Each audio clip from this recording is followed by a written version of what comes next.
Hello students, I welcome all of you in Kenny's Educare. Today we are learning about variation. ठीक है, तो आज का हमारा लेक्चर नंबर 2 होने वाला है। ठीक है, आज का ये लेक्चर नंबर 2 है of your chapter variation from 8 mathematics. ठीक है, तो स्टूडेंट्स वेरिएशन में हमने लेक्चर नंबर 1 में क्या लर्न किया है, वेरिएशन क्या होता है। Variation it's one type of a change. यहाँ पर क्या हो रहा है, ये चेंज हो रहा है। ठीक है, उसमें हमने डायरेक्ट वेरिएशन अभी लर्न किया। ठीक है, तो डायरेक्ट वेरिएशन क्या होता है। ठीक है, डायरेक्ट वेरिएशन क्या होता है इसे हमने लर्न किया। अभी हमें लर्न करना है इनवर्स वेरिएशन क्या होता है। ठीक है, अभी देखिए डायरेक्ट का एग्जांपल अगर मैं यहाँ पर ले लूँ, इफ अगर मैंने यहाँ पर देखिए यहाँ पर 2 व्हीकल की कॉस्ट, मेरे पास 2 व्हीकल है, उसकी कॉस्ट मुझे लगी यहाँ पर 10,000 रुपीज़। ठीक है, ये ट्वाइस की कॉस्ट है यहाँ पर। ठीक है, तो ट्वाइस व्हीकल है यहाँ पर, उसकी कॉस्ट मुझे यहाँ पर 10,000 लगी। अगर मैंने यहाँ पर इसकी वैल्यू इंक्रीज कर दी, मतलब यहाँ पर देखिए 2 व्हीकल की जगह पर मैंने यहाँ पर ओनली 4 व्हीकल ले लिए, तो इसकी कॉस्ट क्या हो जाएगी यहाँ पर 20,000 यहाँ पर हो जाएगी। ठीक है, तो इससे हमें क्या पता चलता है, ये क्या है यहाँ पर, ये 2 व्हीकल मतलब इसकी वैल्यू इंक्रीज हो रही है, तो यहाँ पर नीचे जो वैल्यू है ये भी क्या होती है, इंक्रीज ही होती है। मतलब ये क्या है, ये डायरेक्ट वेरिएशन में है, डायरेक्ट प्रोपोर्शन में है। तो हम इसे कैसे लिखते हैं यहाँ पर, x is direct proportion with y। आई बात समझ में। तो और एक मैंने आपको एग्जाम्पल दिया था वॉल कंस्ट्रक्शन का। ठीक है, अगर यहाँ पर देखिए ये हमारी वॉल है, मुझे यहाँ पर इसे कंस्ट्रक्ट करना है।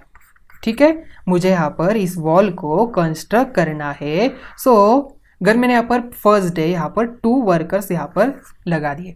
ठीक है, तो ये 2 वर्कर पूरे वॉल को कितने दिनों में कंस्ट्रक्ट करेंगे, तो फॉर एग्जाम्पल हम लेते हैं यहाँ पर 10 डेज। ठीक है, तो यहाँ पर 10 डेज में इसे ये कंप्लीट करते हैं 2 वर्कर्स। अगर मैंने यहाँ पर वर्कर की संख्या यहाँ पर बढ़ा दी, if I increase workers number as a 4 workers, तो यहाँ पर इनका जो वर्क टाइम है ये कम हो जाएगा या ज़्यादा हो जाएगा। Yes, it will be decrease, because 2 worker 10 days में लगते हैं यहाँ पर इनको, तो यहाँ पर 4 वर्कर यहाँ पर 5 डेज लगेगा। इसका मतलब क्या हो गया, if I increase first value second value will be decrease. यहाँ पर क्या हो रहा है, ये डिक्रीज हो रहा है, मतलब इनवर्स हो रहा है, यहाँ पर ये उल्टा हो रहा है। ये यहाँ पर इंक्रीज हुआ तो यहाँ पर ये क्या हो रहा है, डिक्रीज हो रहा है।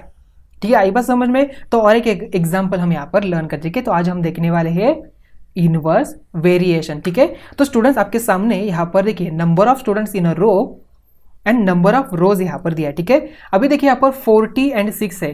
अगर मुझे यहाँ पर टोटल स्टूडेंट्स कितने हैं फाइंड आउट करना है, तो कैसे करेंगे, तो यहाँ पर 40 मल्टीप्लाई बाय 6, तो कितने स्टूडेंट्स आ जाए, यहाँ पर 240 स्टूडेंट्स टोटल आ जाएंगे। ठीक है, if I increase number of रोज, देखिए यहाँ पर if I increase number of रोज, तो यहाँ पर स्टूडेंट्स इन ईच रो कितने आते हैं, 10 आते हैं। ठीक है, if I decrease number of रोज, देखिए यहाँ पर if I decrease number of रोज, तो स्टूडेंट्स इन ईच रो यहाँ पर उनके नंबर्स यहाँ पर क्या होती है, इंक्रीज होती है। ठीक है, देखिए यहाँ पर ये है 24 इन ईच रो, तो उसके यहाँ पर एक कितने रो आ जाएंगे, इसके 20 आ जाएंगे। अगर मैंने यहाँ पर 12 स्टूडेंट्स के यहाँ पर रो बना दी, 12 स्टूडेंट्स इन ईच रो, तो यहाँ पर कितने रो मुझे लगेंगे, यहाँ पर 20 रोज लगेंगे। अगर मैंने यहाँ पर 8 ही स्टूडेंट्स को यहाँ पर एक रो में बिठा दिया, तो उनकी रो यहाँ पर कितने बन जाएंगे, टोटल यहाँ पर 30 रो यहाँ पर मुझे लगेंगी उनके लिए। ठीक है, तो इससे हमें क्या पता चलता है, if I increase number of रोज, अगर मैंने यहाँ पर नंबर ऑफ रो यहाँ पर इंक्रीज कर दी, बिकॉज स्टूडेंट्स की वैल्यू यहाँ पर सेम ही है, यहाँ पर भी 240 है, यहाँ पर भी 240 है, यहाँ पर भी 240 है, यहाँ पर भी 240 एंड यहाँ पर भी 240 ही स्टूडेंट्स है। बट यहाँ पर if I increase number of rows, then each row की यहाँ पर स्टूडेंट कैपेसिटी क्या होती है, यहाँ पर डिक्रीज होती है। वैसे ही जैसे मैंने आपको ऑलरेडी एक पहले एग्जांपल दिया, अगर मुझे यहाँ पर एक वॉल कंस्ट्रक्ट करनी है, तो यहाँ पर 2 वर्कर्स के लिए यहाँ पर 10 डेज लगते हैं यहाँ पर, तो 4 वर्कर्स के लिए यहाँ पर कितने दिन लगेंगे, यहाँ पर ये 20 डेज नहीं, ये लेंगे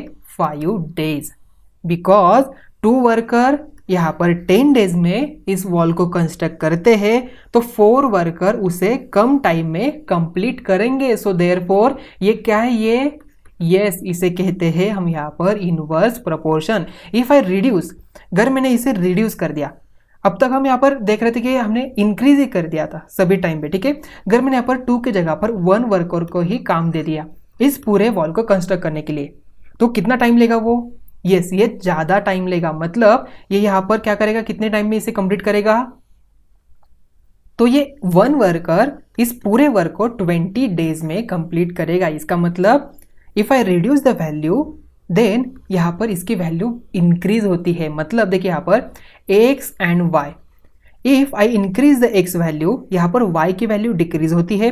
अगर मैंने यहाँ पर x की वैल्यू डिक्रीज कर दी तो यहाँ पर y की वैल्यू क्या हो रही है, यहाँ पर ये इंक्रीज हो रही है। मतलब x is inversely proportional with y। ठीक है, तो इसे हमें समझ के लेते हैं, ये है आपका inverse variation. The statement x is inversely proportional to y can also express as there is a inverse variation in x and y। जैसे हमने डायरेक्ट वेरिएशन शो किया था, यहाँ पर x एंड y का हम यहाँ पर इनवर्स वेरिएशन शो कर सकते हैं। कैसे?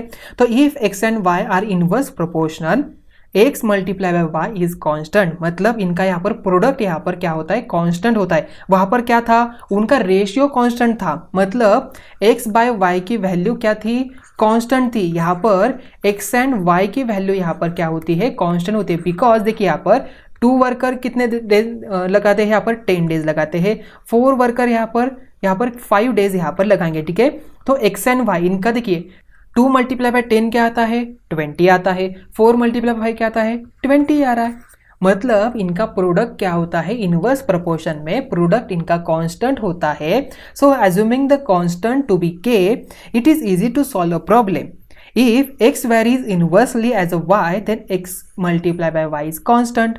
ठीक है, so x is inversely varies as y, so it is written as x यहाँ पर अल्फा 1 बाय y। आई बात समझ में?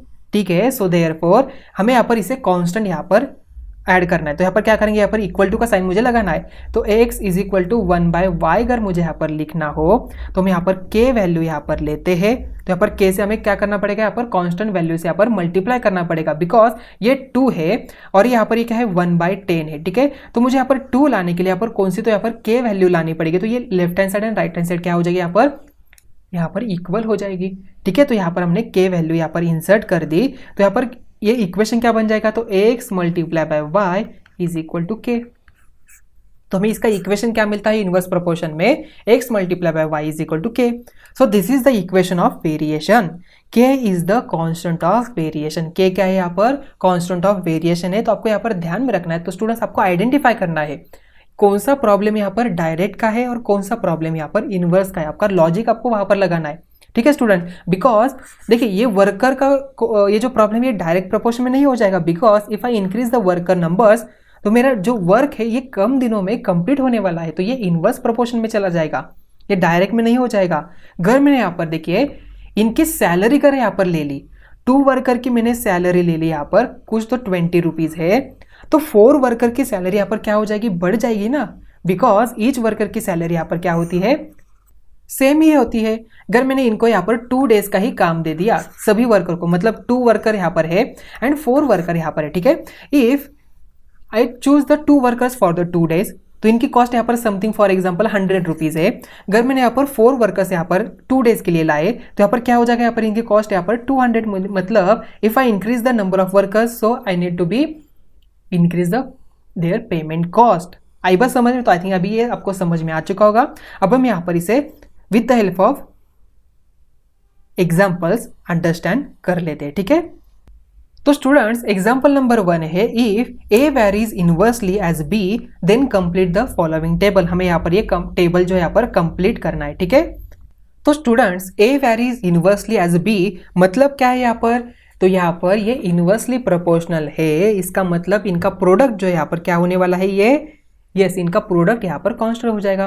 सो देयरफॉर हम यहाँ पर लिखते हैं, देखिए फर्स्ट का यहाँ पर सॉल्यूशन निकालते हैं, यहाँ पर 20-120, बट हम यहाँ पर k की वैल्यू फर्स्ट फाइंड आउट करनी है। So we first find out the k's value. इसे कहते हैं नंबर 1, इसे 2, इसे 3 एंड इसे 4। ठीक है, अभी देखिए हम यहाँ पर इसे सॉल्व करते हैं। तो यहाँ पर फर्स्ट में आप क्या करेंगे, यहाँ पर k की वैल्यू फाइंड आउट करते हैं। यहाँ पर कांस्टेंट वैल्यू क्या है, so therefore A is inversely proportional with B, so therefore A multiplied by B is equal to K. Here is K is constant variation. Okay, constant of variation. So therefore a and b की value क्या है यहाँ पर 6 multiply by 20 is equal to k, so therefore we get 6 to यहाँ पर 120 is equal to के यहाँ पर आ गया। ठीक है, मतलब के की वैल्यू क्या हमें मिली यहाँ पर 120 मिली। ठीक है, so therefore we find out the second one. हम यहाँ पर सेकंड वन की वैल्यू फाइंड आउट करते हैं। यहाँ पर ए की वैल्यू है 12, बी की वैल्यू हमें फाइंड आउट करनी है, तो देयरफॉर हम यहाँ पर b की वैल्यू इजीली फाइंड आउट कर सकते हैं यहाँ पर, बिकॉज k की वैल्यू हमें पता है। So therefore a multiply by b is equal to k। So therefore a की वैल्यू 12 है, b की वैल्यू पता करनी है, k की वैल्यू 120 है। So therefore b is equal to 120 divided by 12, तो यहाँ पर 12 10 जा, so therefore b is equal to हमें मिलता है 10। देखिए यहाँ पर इसकी वैल्यू हमें मिली 10। सो यहाँ पर थर्ड वन फाइंड आउट करते हैं। तो a इज इक्वल टू 15 है, b is equal to find out करना है। यहाँ पर देखिए हमें यहाँ पर k की वैल्यू भी यहाँ पर मतलब a मल्टीप्लाई बाय b यहाँ पर फाइंड आउट करना है। तो स्टूडेंट अभी मुझे बताओ यहाँ पर ये सभी क्या है, इन्वर्सली प्रोपोर्शन में है। इसका मतलब यहाँ पर भी 120 एंड यहाँ पर भी 120 ही आने वाला है। सो देयरफॉर यहाँ पर इसका आंसर क्या आ गया, ये 120 and a multiply by b is equal to k। So therefore a 15 b find out करना है is equal to 120। So therefore b is equal to 120 divided by 15। अगर आपको 15 का टेबल नहीं पता तो आप यहाँ पर easily with the help of 5 property से भी आप यहाँ पर इसे डिविजिबल प्रॉपर्टी से भी इसे सॉल्व कर सकते हो। देखिए 5 3 जा, 5 2 जा एंड 5 4 जा, अगेन 3 1 जा, देन 3 8 जा 24। यहाँ पर b इज इक्वल टू क्या मिला, यहाँ पर 8 मिला। सो देयरफॉर 8 की वैल्यू हमने यहाँ पर लिख दी। देन उसके बाद फोर्थ वन फाइंड आउट करना है। तो 4 देखिए यहाँ पर क्या है, so a is equal to identify करना है, b इज इक्वल टू 4 दिया है। So therefore a multiply by b is equal to 120 है। So therefore a multiply by 4 is equal to 120। So therefore a is equal to 120 divided by 4। So a is equal to हमें क्या मिला, 4 1 जा, 4 3 जा 0, 30 इसकी value मिली। मतलब यहाँ पर वैल्यू क्या आती है, 30 आती है। ठीक है, देखिए स्टूडेंट्स यहाँ पर if I increase the value of a, b की वैल्यू रिड्यूस होती है। देखिए यहाँ पर 15 यहाँ पर मैंने यहाँ पर डिक्रीज कर दिया, तो ये वैल्यू यहाँ पर क्या हो गई, इंक्रीज हो गई। यहाँ पर मैंने फिर से यहाँ पर इसे क्या कर दिया, देखिए यहाँ पर इसे डिक्रीज कर दिया, तो इसकी वैल्यू क्या हो गई, इंक्रीज हो गई। मैंने यहाँ पर इसकी वैल्यू यहाँ पर क्या कर दी, रिड्यूस कर दी, तो इसकी वैल्यू क्या हो गई, यहाँ पर डिक्रीज यहाँ पर हो गई। तो यहाँ पर हम ऐसे देखें तो यहाँ पर देखिए if I increase this value decrease this value, if I increase this value decrease this value, if I increase this value, ये वैल्यू क्या होती है, डिक्रीज होती है। आई बात समझ में। तो डायरेक्ट प्रोपोर्शन में क्या होता है, डायरेक्ट प्रोपोर्शन इसका रिवर्स होता है। मतलब if I increase this value will be also increase.